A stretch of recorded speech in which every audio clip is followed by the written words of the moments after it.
Hey, I'm with Jethro Waters, the writer-director of Gunfighter Paradise. Yeah, Jethro, just give us the quick what's the film about, and what are the themes you're exploring in the film? The film is kind of a puzzle box on American identity and Southern religious identity.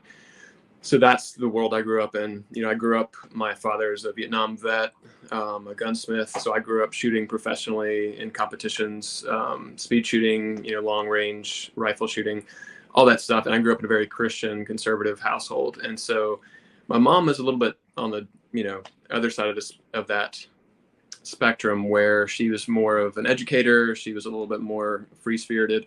So she allowed me to kind of explore art and encouraged me to read. And, I watched a lot of movies with my dad and with my mom. And so it's kind of just a semi autobiographical dark comedy noir thriller that explores American identity and is very dry comedy, but I really wanted to kind of create a puzzle box as a kind of a surrealist film for people to explore and see what they got out of it. Yeah, talk about the main character. Sorry, I had it right on the top of my head. Let's see. Oh, Stoner. That's right. Your main character, Stoner, and what is kind of the through line, and how did you develop that? So Stoner was my great uncle, and I always thought it was a cool name. It's gotten attached to a lot of different things over the years. But when he was growing up, as a World War II, he was a World War II vet as well. I just thought it was a really cool name, and it's also kind of funny now, given what it's connected to this day and age. But there's a bunch of Easter eggs hidden throughout the film. But Eugene, who's another character in the film, Eugene Stoner, was the guy who invented the AR-15. So it just seemed kind of like a fun little Easter egg to hide in there. Although now it's not hidden, obviously, because I'm talking about it. But he was also an artist. He was a World War II veteran, and he was an amazing painter. And I just thought he was the coolest dude growing up. And so I just used his name Stoner because I just really liked it. And the idea for Stoner is that there's a very Southern religious person who believes that God is actually speaking to him, and that is what drives him to do what he does throughout the film. And he keeps getting clued in, to what he probably should do, and he keeps ignoring the good advice of relatives and friends to continue listening to the voice in his head that he believes is God speaking to him. Mm-hmm. Yeah. So you mentioned it before, and it's also in our review, but there's a very, the tone of the film, very dry, very dark, dark comedy. In terms of what was the inspiration for that, and then when you're on set, how do you maintain that tone throughout the entire film? What were some kind of tricks, or or is it just kind of you just have that vision and you know where to go with it? So yeah, the dry tone is that's just kind of my sense of humor, and also the films that I really love. There's so many wonderful films that we can talk about every single Coen brothers movie that's ever been made, where there's that really, it's not always dry, but they have this really wonderful way of putting this matter of fact dry humor. And also they also talk about a lot of serious subject matter at the same time, and I've always really liked that dynamic. So I've always drawn on the Coen brothers a lot in anything that I've tried to create. And I was happy to see some of the critics tuning into that and being like, this is, reminds me a lot of this film or that film, by the Coen brothers. The tone, all of the actors in this film are first-time actors. So nobody, except for with the exception of Jessica Heck. So Jessica Heck's been in everything. Mm-hmm. She's acclaimed on Broadway. She's acclaimed in television and film. She's been everywhere. She's the biggest sweetheart ever. And she she does the voiceover for the character of the mother. So she's the only trained actor in the entire film. Everyone else was just a friend of mine that I knew either as a musician or an artist of some kind, or somebody that wouldn't be afraid of the camera, that I thought I can probably write this film around my friends. Like I could probably take the characters that I know that I want in this film, and I can write this script around them as I know them in real life. And then that way they're not acting so much. They're really just kind of being themselves, and I'll give them lines. And we would work on that on set a lot, where the script was written, and then we would work on lines, and I would say, okay, that doesn't sound very natural. How would you say this?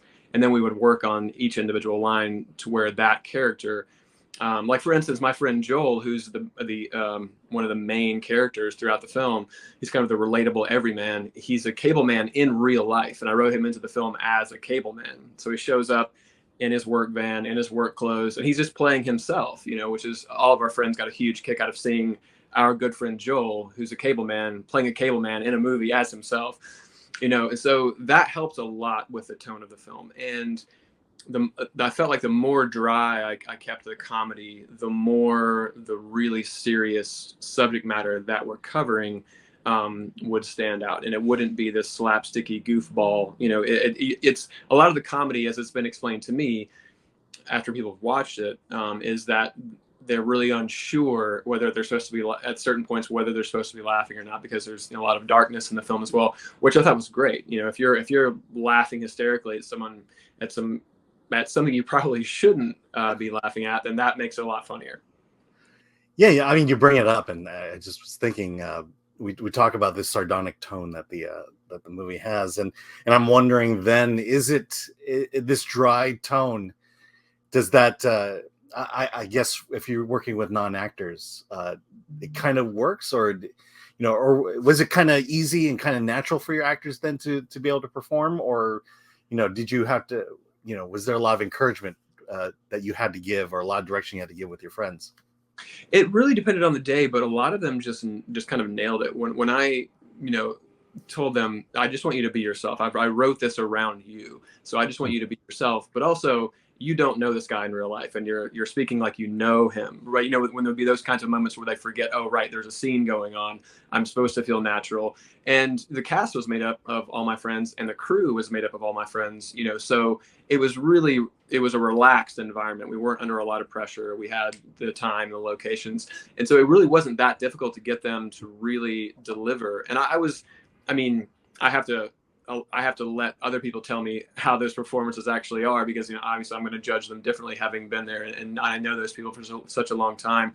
But I've been so wonderfully thrilled with how everyone's been receiving the film and the performances in the film, since none of these people had ever been in front of a camera before or delivered lines. That has been a blast to watch people be really impressed with a lot of the acting that's going on, and none of those folks had ever read a line or gotten in front of a camera or anything like that. But no, to answer your question, it was a lot easier than I thought it was going to be. And having that really dry tone helps, obviously, because they're not trying to overperform or deliver some really, hyper dramatic, some big comedic moment that needs to be timed perfectly. And you have to have all this experience to know the subtleties of the face and how to do all this really intense acting. So that definitely played to our benefit. Yeah. Well, I feel like I'm backing into then this question of then how did, what was the genesis of the idea, in the sense of, hey, I have an idea. Here's the story. I think I can pull it off. And I think I can get my friends and family to do it. I'm kind of dancing around also the budget question as well. Right. This, right.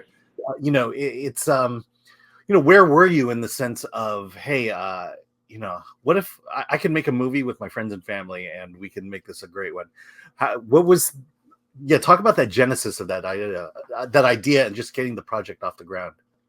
Right. So a lot of the projects, other than the music videos that I've worked on, have been, hyper low budget, they would call them, micro budget films. And even the documentary, my first feature film was a documentary called F11 to Be There, about a really well-known photographer. And I did that on mostly nothing, and so that's kind of that run and gun documentary style, something I've been working with for, more than a decade. And when I was thinking about, moving into doing a feature narrative, I was like, well, maybe there's a way I can pull that off in the same way. And we made Gunfighter Paradise for, I think, around $28,000 was the total budget, which was wild when we've told people that at film festivals. They're like, what are you talking about? And luckily over time, I have a really great camera system. I've got a set of lights, so we didn't have to spend money on rentals. So there is that. But we also were gifted locations. We went and rummaged for, you know, Goodwills and secondhand bins for props. And my good friend Kyle, who's one of the producers on the film, is a longtime prop master on films, big Hollywood films. So I really had a gem with Kyle Lewis as well, coming in and just being able to knock everything out like that. So yeah, we worked with a micro budget to make the film, and nobody got paid. Jessica, I just asked Jessica because she's a friend and we've collaborated on plenty of things. And I just asked her, hey, I've got my first feature narrative film and it's almost finished, and I would love for you to be the voice. And she said, sure. So, and we knocked her voiceover out in less than an hour in a hotel room. I mean, this is about as indie and as scrappy as, you know, as films get. But really the genesis of that was I grew up in this, you know, very, very conservative Christian, you know, household, and very, you know, I still go to the gun range with my dad. You know, I still go and target shoot with him. That's how we communicate. And, you know, and I love going to the gun range and shooting with him. And, you know, that's been part of our language since I was 5 years old, you know, shooting 45s and, you know, huge rifles out in West Texas. So I also kind of wanted to make sure to not just make a satire that makes fun of the South and makes fun of those kinds of cultures. You know, there is a lot of parody and a lot of satire in the film that's poking fun at my culture, the Southern culture, you know, and how obscene it is that we have 17 different denominations of Christianity, and everybody thinks everybody else is full of shit and they don't know how to, you know, worship God the right way. So that's what I was really aiming at, is like, let me make a film that is honoring the South and honoring friendship and creating art in one sense, but it's also kind of taking the piss out of the South and what we get up to in our religious beliefs and how judgmental, you know, all the different denominations of Christianity can be, and how that drives people nuts, and how it essentially makes the people that believe the same thing that you do, who live right next door to you, it makes them the other in a lot of ways. And I've watched that evolution my whole life in the South. And so I've been thinking on those ideas in the way that I grew up, and that kind of really unique, strange little vantage point that I've had growing up between Texas and North Carolina, and wanting to make a feature around that, and thinking, you know, I think that I could pull it off. Like, I have really talented, really wonderful friends who I think would actually be good in front of the camera. And turns out in the first 2 weeks, we were like, oh yeah, this is going to work out. So there's also always a lot of luck involved. So yeah. I mean, that's the fun of, to me, that's the fun of indie filmmaker, is just solving problems, right? Finding ways of getting a lot with a little, and then you talk about the you know, the religious conflicts. You know, I've certainly had my fair share here on the West Coast, but I hear it's pretty amped up when it comes to the South. It is. Yeah, it's so strange to me, because there is a real thing about Southern hospitality. If you are broken down, or if you've just met somebody, they will help you, and Southerners will walk up to you and just talk to you for no reason. You can just be walking somewhere and you'll be greeted by 3 or 4 people, just, how are you doing, blah blah blah blah, and they'll just start talking to you. You know, I live in Manhattan now. That's where we are right now, and everyone thinks Manhattan, you know, New Yorkers are assholes, and that's absolutely not true. You know, there's never been a New Yorker that I've walked up to and asked a question or bumped into accidentally that I haven't, you know, had a pretty good exchange with. Although, you know, you get threatened on the subway with with madness all the time. But in general, New Yorkers are wonderful people. But there is a difference when you're talking about strangers, and there's a real thing about Southern hospitality. At the same time, Southerners are just wildly judgmental when it comes to, you know, when you start breaking into that room of their immortal soul, or you start poking fun at the ideas of religion, it's over. I mean, it's 2 different realities. There's a reality of people who are living here and now and talking about the problems of here and now.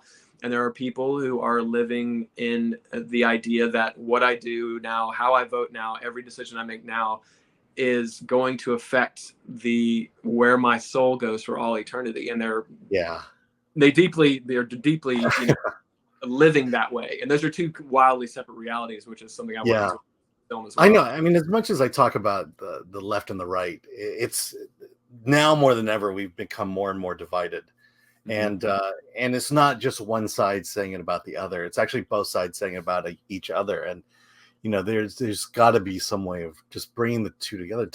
You talk about it. I find it across America where, I'll just go and talk to someone or run into someone and just nice in general. We're, courteous to each other.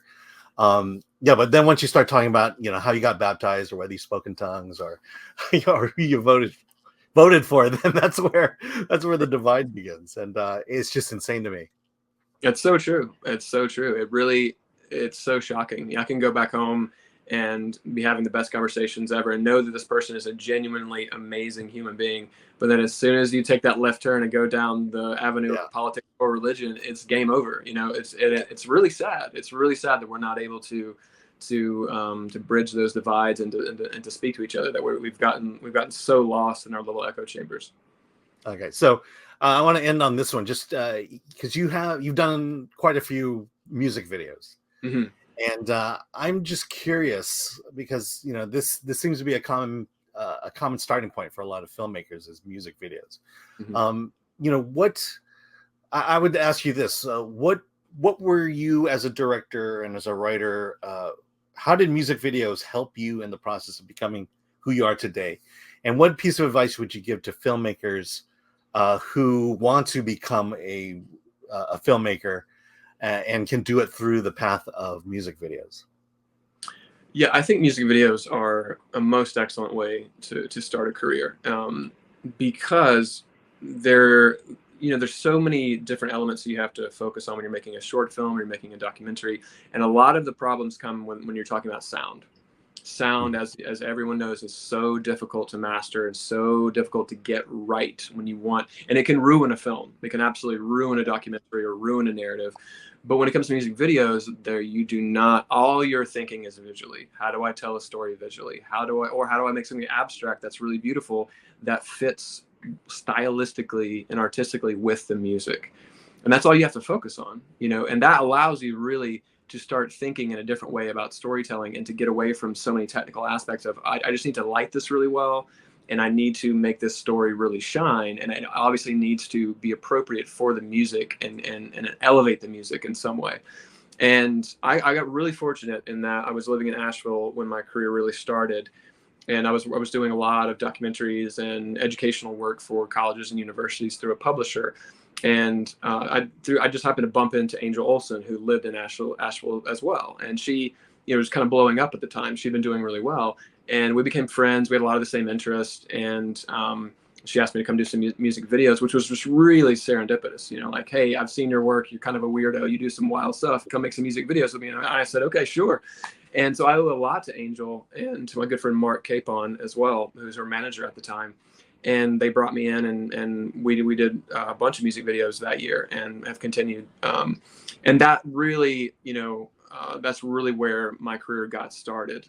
Was doing that, and it's a really fun process to write treatments that way, right? You're writing screenplays and scripts is so much different than writing treatments, where you listen to the music and you think, okay, what's appropriate for this part, or what kind of story are we trying to tell? Are we trying to be literal, or are we trying to be somewhat abstract, or what is it going to be?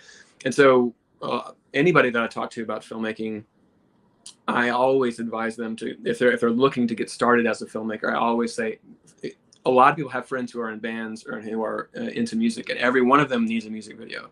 Every one of them wants a really beautiful thing to showcase their new single. So dive in and go make something. Go make a music video with somebody, and you will learn everything but sound along the way of making that music video, and it will allow you to think in really unique ways about storytelling. And it's a wonderful collaboration too. It's really, I think music is everything a lot in cinema in a lot of ways. The music can ruin a film or it can elevate a film, the lack of music, obviously. And when if you dial it in to come in at the right spots and to really be a wonderful score, it changes the entire movie. And so learning how to operate with music and learning how to create with music is such an important part of the next steps of making features and making documentaries and making anything, beyond that. So I think it's the most useful, most educational starting point for any filmmaker who's not going to film school, is just trying to dive in. Mm-hmm. That's great. All right. Well, thanks a lot, Jethro. I appreciate you talking to me about your film, Gunfighter Paradise. Where can we see it right now? So right now we're in the middle of our film festival run. We're just waiting to see where we're going to land next. And then we're doing an academic tour in the fall, starting at most of the New York City schools. Then we're going to Nowlin, North Carolina. We're doing UNCA, UNC Wilmington. We'll be doing a lot of the University of North Carolina schools in the fall semester. But we'll be posting out where it's screening next. So we're just waiting to hear back from festivals. All right, great. Well, thanks a lot for chatting with me. I appreciate it. Well, thank you for having me on.